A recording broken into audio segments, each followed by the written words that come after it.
In today's video, I'm going to teach you how to add a work doc in Monday.com. We'll be creating a new doc directly from a board. And in this example, we'll use the AI-powered option to generate a draft for us. This is a quick and helpful way to start documentation when you want to save time and avoid building everything from scratch.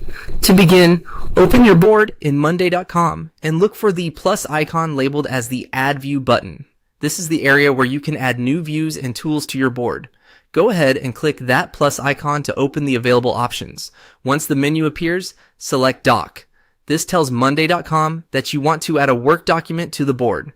Docs are useful for things like reports, planning notes, summaries, and internal collaboration.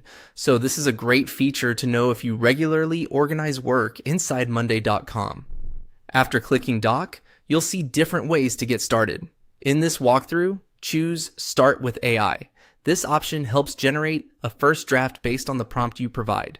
If you prefer, Monday.com may also offer other options, such as starting from a blank doc or using a template, but for this demonstration, we're using the AI option. Next, in the prompt field, type Financial Monthly Report. Be as accurate as possible when entering the title or topic, because this helps the AI understand what kind of document you want to create. In this case, the goal is to generate a report-style doc focused on monthly financial information. Once that text is entered, click Generate Doc. Monday.com will then create the document for you based on the prompt you provided. Depending on your connection and the platform's response time, this may take a few moments, so just give it a second to load. And that's it. You've successfully added a work doc in Monday.com using the AI generation feature. From here, you can review the content, make edits, customize headings, and add any detail your team needs.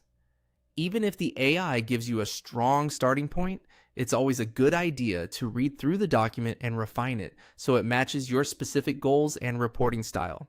This workflow is especially useful when you need to create recurring business documents quickly and keep everything connected to your board. Thanks for watching, and I'll see you in the next video.